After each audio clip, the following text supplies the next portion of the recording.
Buongiorno! Our first full day in Italy today. About to head downstairs and get some breakfast, and then we'll be making our way into Florence to spend a full day in Florence. Down here for breakfast, we have some orange juice, and I apologize, I did already start eating. I was hungry. I had a couple pieces of cheese already, and you can see I've eaten some of my bread.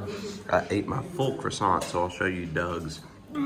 Croissant was fantastic. It had like a lemon taste to it. And then, not sure what kind of pastry this is, but it looks delicious. And of course, some ham. And then got a little peach yogurt with some granola in it. Gonna be a good start to the day. Well, good day, farmers, and welcome to this episode of Farm Sim Saturday. But no joke, in reality, we have passed nothing but so much farmland between Montecatini, where our hotel is, and our drive into Florence this morning. It's been farm after farm after farm, and just beautiful landscapes.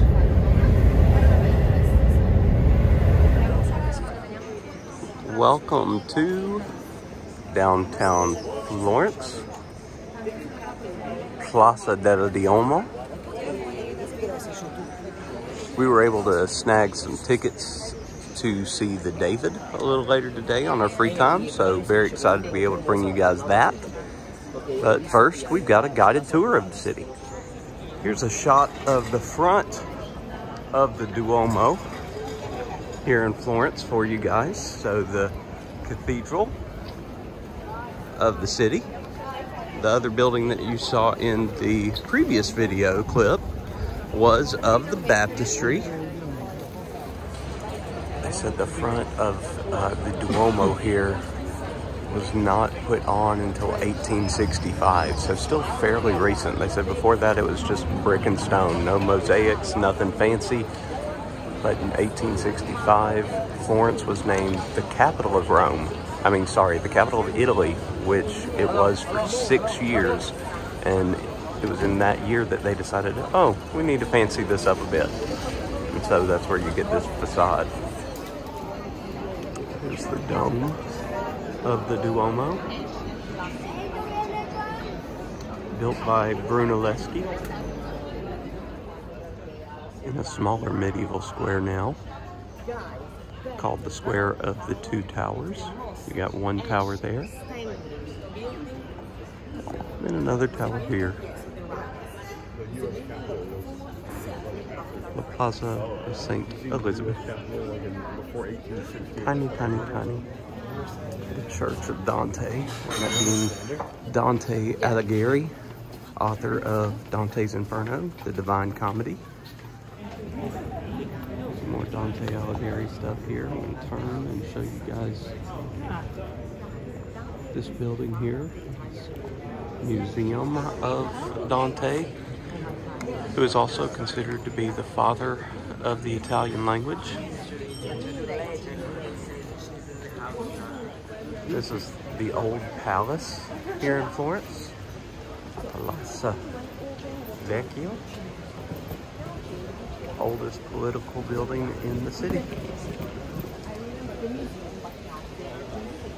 A beautiful fountain in front of it.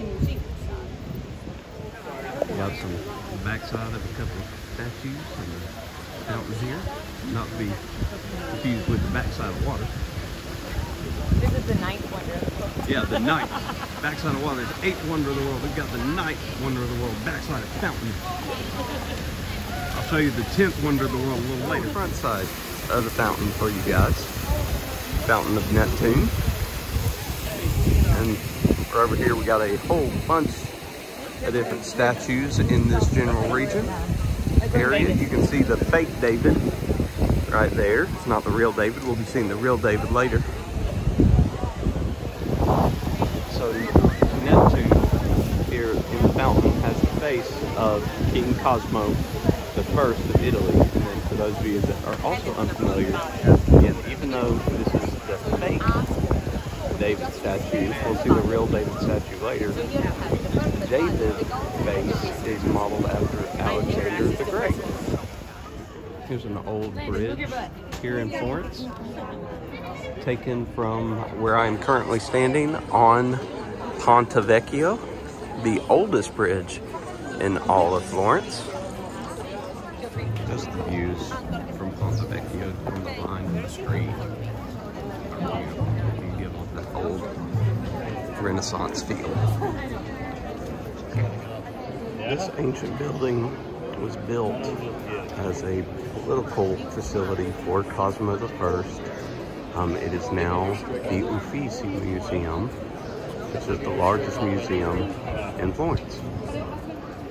The statue of Galileo Galilei, who was a good friend to the Medici family. There's a statue of Amerigo Vespucci, of course, who the Americas are named after. And then you have a statue here of Niccolo Machiavelli, author of The Prince.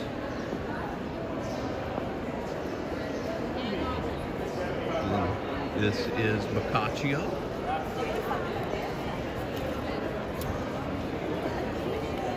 Lots of famous Florentines and Italians sculptures in the square outside of the Uffizi. There's Da Vinci. Here's another Ninja Turtle. Donatello.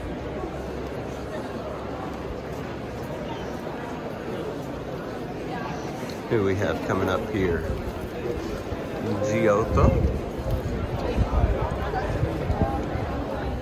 Yes, when the men used to live in the caves, of course to survive they have to hunt the animals, yes.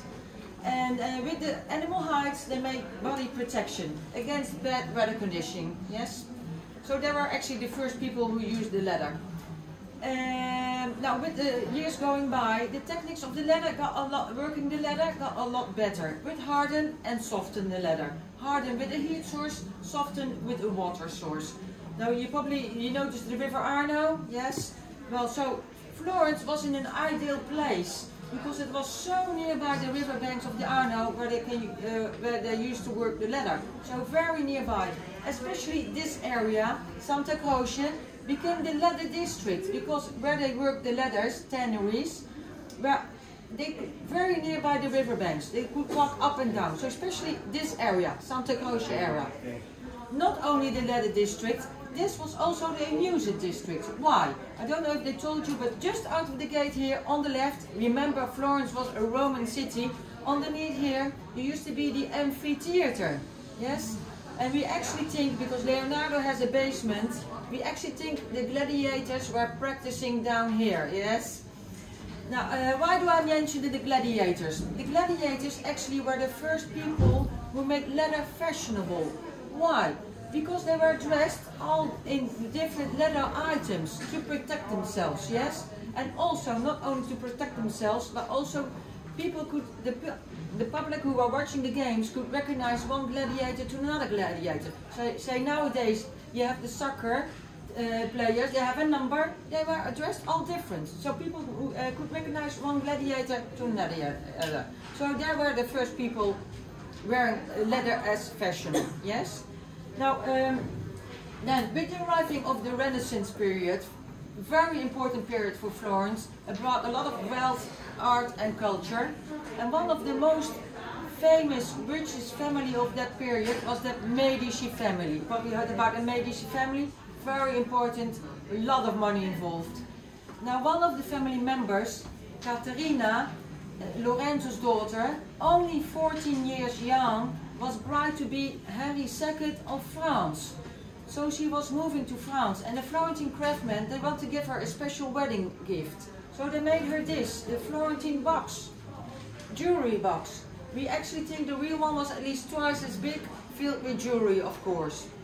Now these people, they were very clever. Why? Because they were thinking about Caterina sitting there, probably in a beautiful palace, married this older guy she didn't like, she probably crying, you know, all day long, got really homesick. So she could look, if you like see, the top is not smooth. Why? Because these people, they were thinking about Caterina, she probably missed her homeland. So she could recognize the Tuscan Hills, yes? Same shape as the Tuscan Hills. So she looked at the box, she felt happy again, okay? If you want to pass it around, you can have a look at it. Now, to make a box takes about a month. 2 months, it depends a bit on the size.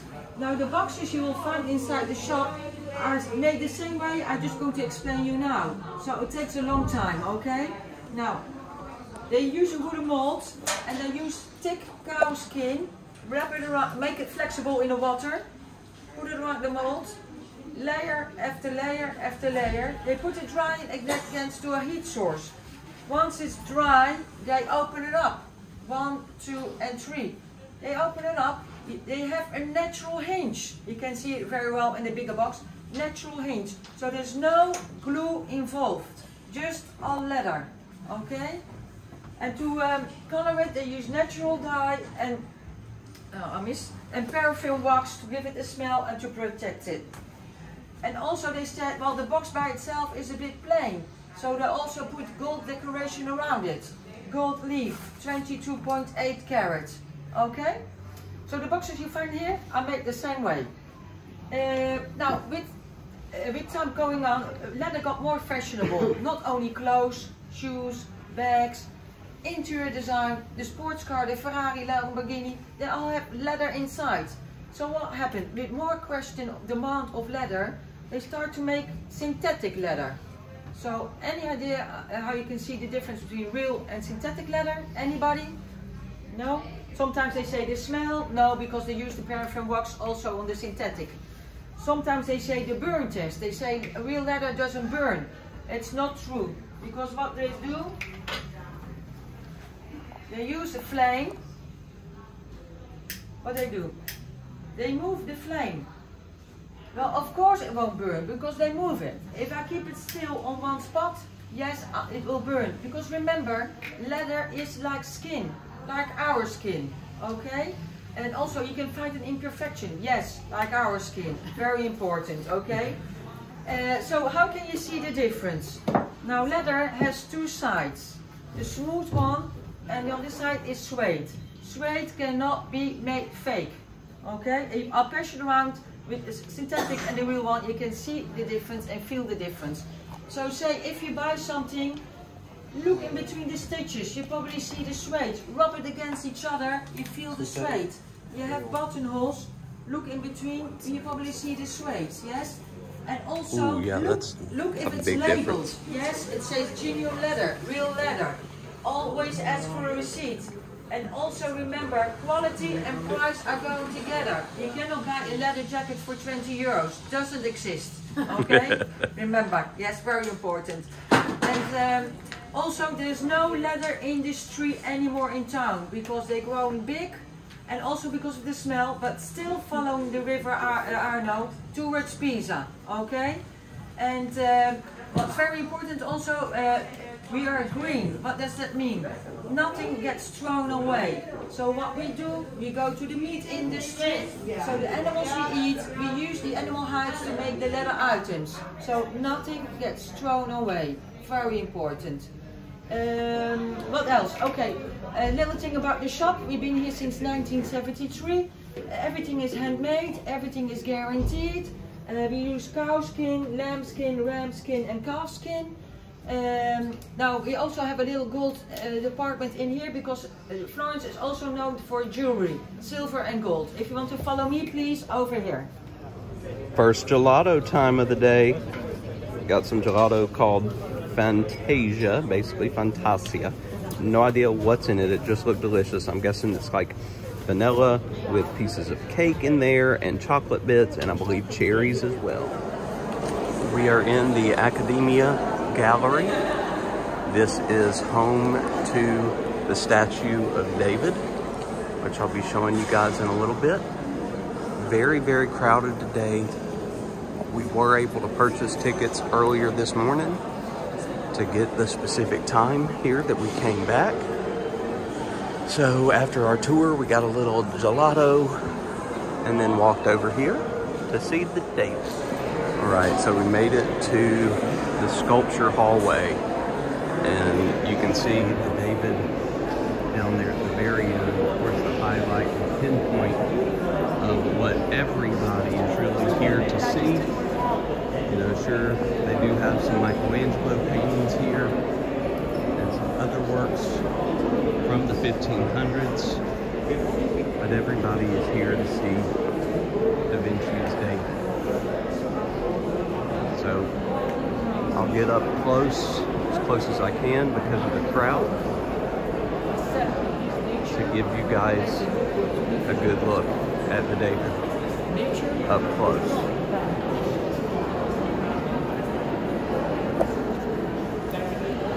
Walk with me, shall you?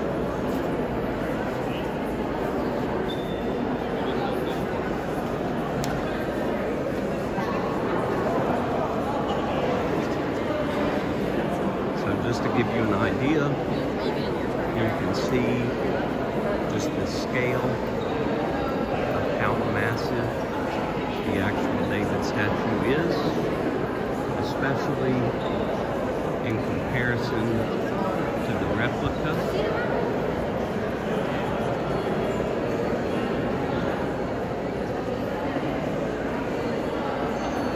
I told you guys earlier today that later on I'd show you either the ninth or 10th wonder of the world when I made that joke earlier in the video. And what would that be? The backside of David. This is a statue many of you have seen in textbooks, in pictures, in slides forever, and you only ever see the front. But the back of David is done as well. Okay, so it is a full and complete sculpture. So not the backside of water, the backside of David. Again, told you guys earlier today, when Da Vinci was working on the David, it is modeled after, in the face, Alexander the Great. Alrighty, I found my way down a side hallway. You can see the David still there, massive crowd of people.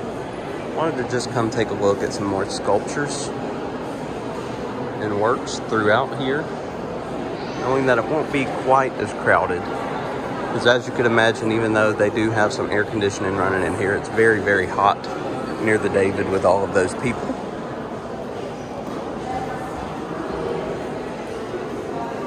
Just beautiful works. It's really hard to believe that these were done in the 1500s because of how clear and crisp the colors really are in these paintings. It's fantastic. For lunch today, we found a little place called Mr. Pizza. As you can see, we got an English menu going on here, sitting street side, right next to the Duomo. So beautiful views. Gonna have some good old Italian pizza. Excited for our Italian pizzas came out. Nice and big. I got the Modesto pizza. It's got some ham on there, some basil, mozzarella. Doug got the Fantastic Four pizza. I think he's got some black olives. Is that artichoke? Artichoke. Some ham. And Jacob got a lot of different things on his. I don't remember what all came on his. Basil,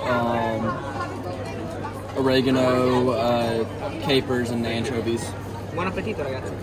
And then Aiden got one that's got pepperoni. Yeah, mozzarella. And basil. Yeah. They look delicious and humongous. The pizza was delicious. Now we walked over to the other side of the Duomo for some more gelato. Because again, in Italy, gelato time is all the time. There is a football match tonight here in Florence, and they are having a cultural historical parade.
Found some shade, and I thought I'd give some perspective on what you just saw. First, that parade was super long compared to what I was expecting. But basically what's been going on this weekend and last weekend here in Florence is they've kind of had a local football competition between 4 club teams. And last week was the semifinals. This week is the finals. And so all 4 teams participated in the parade, decked out in their various team colors there. But in addition to honoring those guys, it was also to honor the history of the city. And you saw that with many of the outfits and flags and things like that. So really, really, really cool cultural sighting that doesn't happen all the time. I started eating again before filming. We did have like a mixed salad to start with, but this is eggplant parmesan is our main course tonight. Filming while I walk. Don't know how good an idea this is. We'll see. If I run into anything, y'all will obviously see it because I won't edit that out for y'all. I forgot to show y'all dessert. It was tiramisu. It was extremely small, came in like a shot glass, but it was very good. The eggplant parmesan, not my thing. It was okay. I'd never had eggplant parmesan before, just usually the chicken parm type of stuff. That's what I was expecting. I did eat it, but not for me. The sauce was great though. The red sauce on there was, oh, so good. I did eat all of that. But we are walking on our way to meet our driver, Cosimo, because the buses can't come into the inner parts of the city. So we've got to walk and get to kind of the outskirts of Florence to meet him. And then he is going to take us up to one of the best lookout viewpoints for pictures just outside the city. So I'll show you guys that when we get there. We are up at the Piazza di Michelangelo. We have a beautiful view of Florence from on high. Best view in the city, or of the city. It's gorgeous. See the Duomo right there, the bell tower. So here's the rest of the square of Michelangelo. You can see some vendors have set up. There's a food truck there. There's another food truck on the other side. It's a pretty open space for the most part. Okay, you've got a statue in the middle of the plaza. Obviously, this is a big tourist destination for folks wanting to stop and get a great overview picture of the city. It's a perfect way for us to end our night here in Florence and really end our stay in Florence, because we are going to go back to Montecatini, to our hotel tonight. I may film a bit more there. Doug's talking about wanting to walk around the city, so I may film what adventures we get into once we get back. So this may not be the end of the vlog for today, but just a beautiful way to end our stay in Florence, because tomorrow, another travel day, back on the road. We will stop in Assisi tomorrow, but our final destination is Rome. And we will spend Monday and Tuesday in Rome before coming back. We're back in Montecatini. Doug and I decided to come out and explore the city just a little bit because we don't know how much we'll be able to do that in Rome. Got myself a slice of pizza and an orange soda. I had a lemon soda last night, so I figured I'd try this one. And then, of course, a Coke Zero, probably for the bus ride tomorrow. That will do it for today. Very, very, very busy day in Florence. Now we're about to hit the hay and get up pretty early in the morning to get on the road to Assisi and then Rome. What's your why?